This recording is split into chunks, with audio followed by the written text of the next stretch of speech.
Hello সবাইকে, সবার কী অবস্থা? সবাই কেমন আছেন? কে কোথা থেকে দেখছেন? অবশ্যই কমেন্ট করে জানাবেন। একটা কথা কি জানেন? মানুষ কিন্তু একবারই কোনো কিছু পারফেক্ট করে পারে না। আস্তে, আস্তে করতে, করতেই কিন্তু সব কিছু পারফেক্টলি পেরে যায়।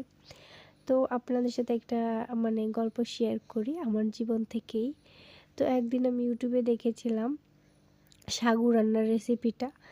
তো আমি দেখেই আমার হাসব্যান্ডকে বললাম, কিছু সাগু কিনে নিয়ে আসবেন। তো সে বাজার থেকে সাগু কিনে আনে। আমি কিন্তু সাগুটা সাথে সাথেই রান্না করতে চলে যাই। তো সাগু কিন্তু অনেক শক্ত থাকে, অনেকক্ষণ জাল দেওয়ার পরেও কিন্তু সাগুটা গলতেছিল না। আর দুধ দিয়ে যেহেতু রান্না করবো, অল্প একটু দুধ দিই। আর সাগু অনেক দিয়ে ফেলেছিলাম, এই কারণে যে সাগু রান্নাটা এত বিশ্রী হয়েছিল আমি মুখেই দিতে পারতেছিলাম না। তো এখন কিন্তু সব কিছুই আমি পারফেক্টভাবে পারি। তারপরেও কিন্তু তখন আমার হাসব্যান্ড খেয়ে বলছিল অনেক ভালো হয়েছে। তা আমি তো আসলে পারতাম না। এখন আমি আলহামদুলিল্লাহ অনেক কিছুই পারি। এই জন্য আস্তে আস্তে কিন্তু সব কিছুই পেয়ে যাই। দেখেন এখন আমি যে এত সুন্দর সাগু রান্না করতে পারি, শুধু খাইতেই মন চাইবে। তো এই যে এখানে আমি দুধ দিয়ে সাগু রান্না করতেছিলাম, সন্ধ্যার নাস্তা। প্রতিদিন তো একটু ভাজা পোড়া ভালো লাগে না, মাঝে মাঝে মিষ্টি কিছু খাইতে মন চায়। তো এই যে আমি এখানে সাগু রান্না করে নিচ্ছিলাম। তো মন চাচ্ছিল সাগুটা রুটি দিয়ে খাবো। আমার মন কখন কি চাই জানি না কেউ কখনো সাগু রুটি দেখিয়েছেন কি না। তো আমি ভাবলাম সাগুটা রুটি দিয়ে খাবো, এই কারণে একটু বেশি করে রান্না করলাম। আর আমার ভিডিও যেহেতু আমি একাই করি, একাই এডিটিং করি, আবার একাই রান্না করতেছি, এই কারণে একটু হয়তো বা সমস্যা হয়। তো একটু ম্যানেজ করে নেবেন। এই পাশে আমি আবার একটু নলি ভাজা করে নিব।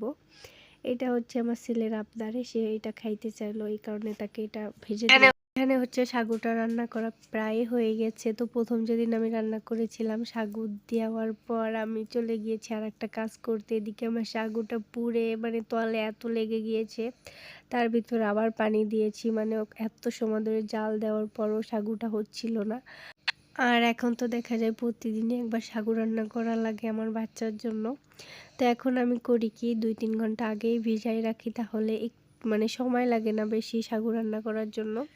তো এই যে এখানে সাগুটা বেড়ে নিচ্ছিলাম, আজ রুটি দিয়ে খাবো। আমার ছেলেকে একটু দিব আর আমরা একটু রুটি দিয়ে খাবো, এই আর কি। তো এই যে খুব সুন্দর মতো আমি নামিয়ে নিলাম। এখন উপর দিয়ে একটু কিশমিশ ছিটাই দিব।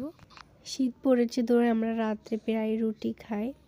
বলতে গেলে শীতের মাস, এই কয় মাসই আমরা রাত্রে রুটি খাচ্ছি। তো সবসময় আমার শাশুড়ি মা রুটি বানায়। এই দিন হচ্ছে আমার শাশুড়ি মা একটু অসুস্থ ছিল, এই কারণে আমি চলে গেলাম রুটি বানাইতে। দেখেন না রুটি কেমন হয়েছে। তারপরও আমি বলবো আলহামদুলিল্লাহ, কারণ আমি মনে করি, আমি ভাবতাম আগে যে আমি হয়তো বা কখনোই একা রুটি বানাইতে পারবো না, অনেক কঠিন কাজ, আটা সেনা, তারপরে বেলা। আলহামদুলিল্লাহ যা পেরেছি সবাই অনেক ভালো বলেছে। এখন এই যে দুপুরে মাংস রান্না করা হয়েছিল, এখন হচ্ছে সেই মাংস দিয়ে খাবো রুটি। আর হচ্ছে এই যে যেটা আমি রান্না করলাম সাগু দিয়ে আর হচ্ছে মাংস দিয়ে এখন রুটিটা খেয়ে নিব। তো আমার আজকের ভিডিওটা এই পর্যন্ত। আপনাদের কাছে কেমন লাগলো অবশ্যই কমেন্ট করে জানাবেন। সবাই ভালো থাকবেন, আমাদের জন্য দোয়া করবেন। আর যদি ভালো লেগে যায় কোনো অংশে প্লিজ সাবস্ক্রাইব করবেন। আল্লাহ হাফেজ।